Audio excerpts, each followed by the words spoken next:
Thank you everyone for joining us today. I'm excited to be here and thankful to have so many people here at the audience. This is our first time running this virtual conference. The team has worked so hard to provide an incredible experience for all of you, so I hope you'll enjoy it. We are going to talk about planning 2024, but let's get to January 2023 for a second and ask who of you had plans for 2023? Had a plan that they outlined with the team. We'll have a short poll. You'll see it on the screen in a second. And you can vote. If you had a plan and you are happy with it today, please click A. If you had a plan but you didn't follow it, then it's the second option. If you didn't have a plan but you regret it, then it's the third one. And lastly, you didn't have a plan but you feel it was right just because how the year came through, then it's the last one. Okay. You were doing very well, right? So here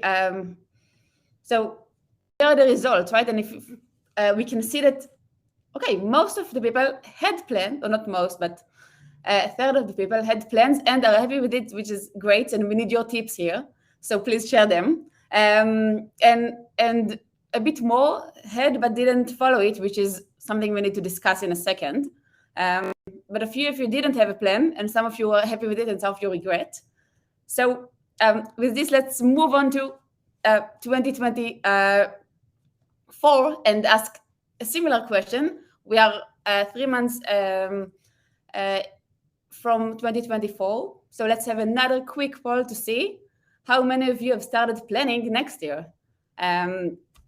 If you didn't, then I guess it will be A, but we won't tell anyone. If you didn't but feel you should, then it will be the second one.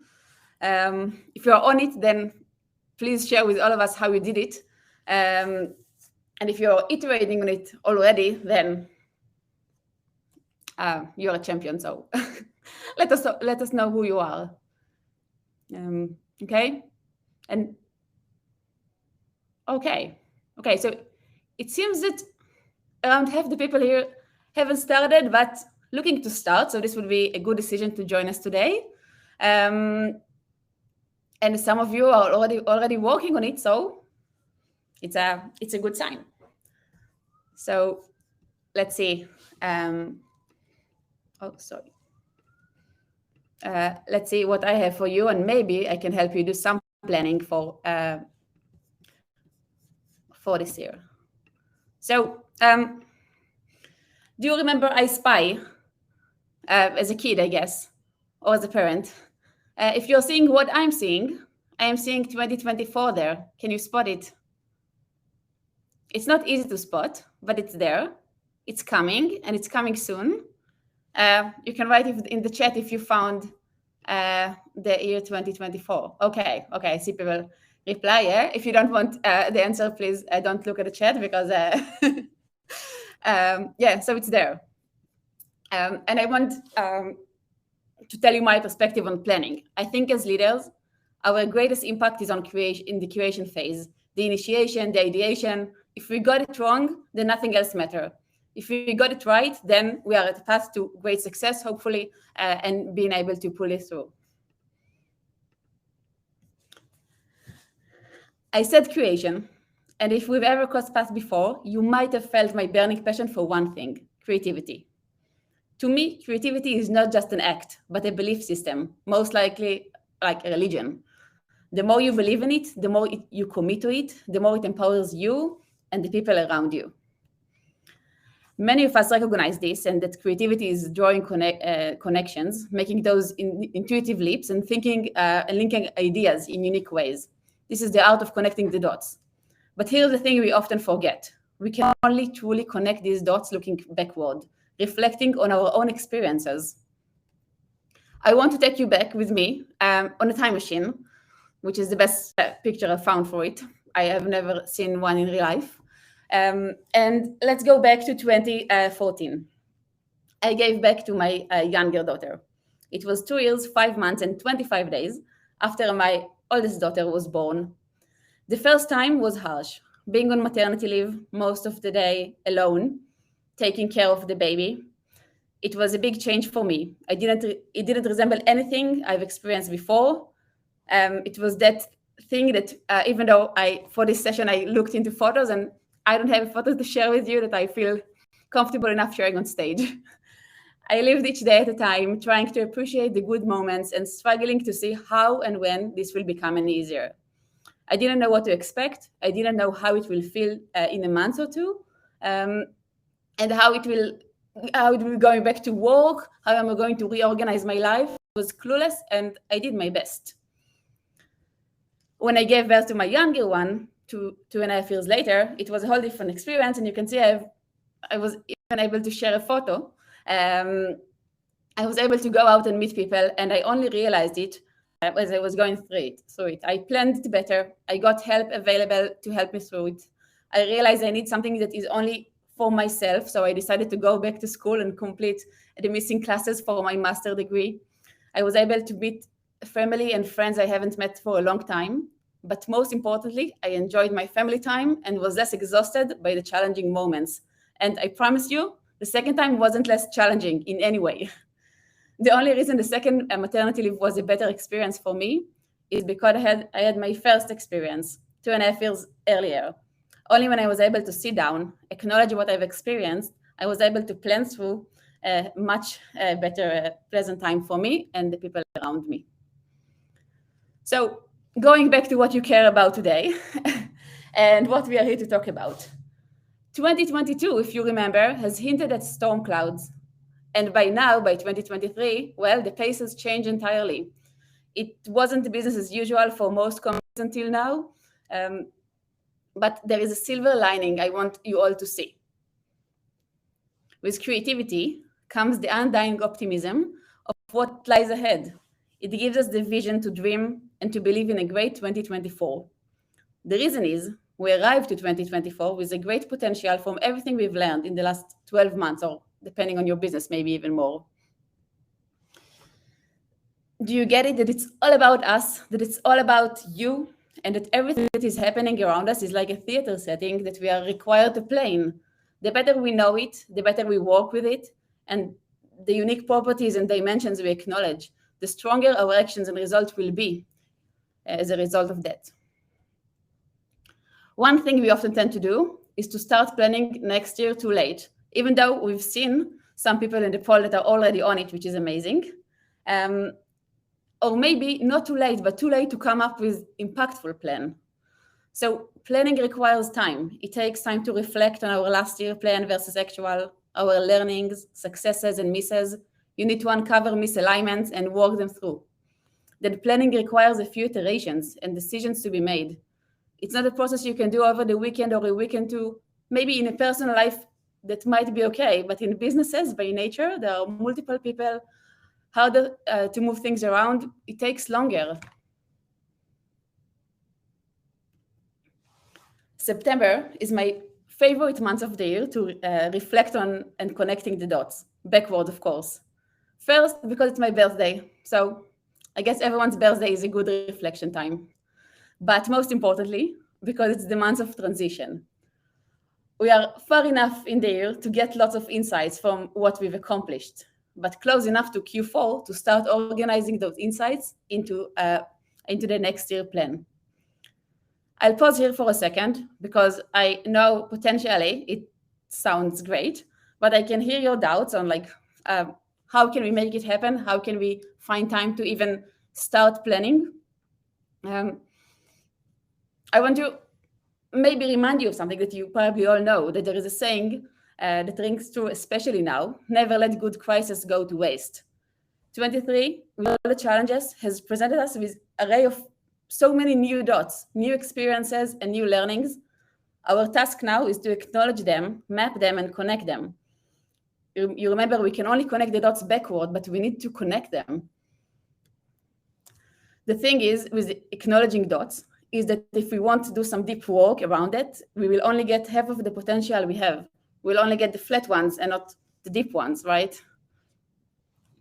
I have quite a few creativity talks, and I often talk about the difference between hoarder and a curator. we are all experiencing so much, which is usually the left photo, which I swear to you is not from my house. But if we don't stop organizing it, acknowledging what we've collected, we can't really make connections. And though it totally makes sense, I hope, to some of you, it's easier said than done. I want to explain why. Learning and growing are hard, and they can be painful. So more often than we would like to think, we let second-level problems and priorities mask what we should really be doing. This is very human. We want to make progress. Our top challenges are sometimes hard to identify, hard to tackle. They involve having hard conversations, making some not easy decisions that some people won't like, and changing processes and habits. Well, when it comes to secondary problems, it's totally different. With those, we feel we have more control and influence, and it's easier for us to set tactical plan. We can improve. We can sometimes create a template, build a playbook. We need to conduct training sessions. We want to clean the data. You have like monthly sync meetings, you name it, right? Those solving like small problems, secondary level problems, and those activities can take your all time, because you have also the routine activities that you need to take care of. And we are all in customer-facing roles, right? So there is always an urgent matter, and for most of us, there is more than one. So having plans with dozens of small items is okay, but where will it get you, right? You want to get somewhere else, not the same as this year. So I want to go back to the key items that we need to address this year. We need to focus on them and remind ourselves that though growing and changing can be sometimes hard, sometimes painful, the alternative that we can consider, keeping the state that is not right for us or for the company or for the department of our customers, it can be even more painful, right? Changing is painful, but not changing is, for many of us, is more painful. We just don't see it. So I want to give you homework, if I can. We just started, but I think it's the only homework for the day. And I want to offer you all a way to reflect on 2023 and collect the dots you have there. You need to work a bit, but I promise you it will make a big difference in the way you plan going forward. This is a great starting point to start collecting the dots, see the big rocks, and then things will follow. I'm going to share with you 10 questions framework that will force you to reveal and acknowledge your top learnings and insight, also known as the new dots of 2023. Once you have those dots and you see them, you cannot unsee, and you are ready to start thinking about 24. I'll review with you some of the questions, and I also share with you in the chat the full questionnaire so you can do the homework and maybe share it also with your team. But if you do this at home, please make it in September, right? Remember? So like this should be an easy one, right? If you had to give up 3 hours a week, what would you give up, right? What would you let go of? This is like supposed to be an easy question. It's not, but look at your calendar. Look at what you're spending time on. What is it? Question number 2. If you had a chance to build a department you are working at from scratch, knowing what you know now, what would it look like? This can be sound extreme, right? I'm not suggesting you plan 24 to restructure the whole department, but sometimes when we think about those things, we see something else, we see a vision, and then maybe we can take small steps next year to start structuring the department better, bring someone in, change assignments. It can reveal a few interesting things. Another question would be, what is one skill or tool that if the team mastered, that would be significantly enhancement to your performance? And this is something you need to consider, right? Looking backward, what was there that you were missing? What do you need from them? What do you need from yourself, right? It can be anything. And last that I'll share here, but I'm going to share here the link in the chat, is what are the top 3 things that you know now in September about yourself, your team, your customers, and customer success that you didn't know in January? And we've all learned so much. So how does it make a difference in the plans? I'm sharing here the link for the rest of the questions. You can duplicate, like make a copy of this of the document and fill it yourself. And let's see how many dots you're going to collect. So we all know it, but sometimes we forget that in customer success, the biggest rock we need to prioritize for is the customer. And what we've done for customers that worked in past years might have not worked in 2023. So now it's time to go to the fundamentals and ask ourselves, what are the core services our customers need from us? And please note, it's not the same to ask what services we provide for customers. It's a different question, right? What customers need from us. Now it's the time to build. It's time to build around those learnings and start planning differently. So it's just the beginning of our day, and we need to be more practical. So we have some frameworks to share with you along this day. And coming up next is Irit. She's amazing, well-known CS strategy consultant whom I personally look up to. I assume you all know her. Irit will talk about the effects of poorly structured CS plan. Stay tuned and enjoy the rest.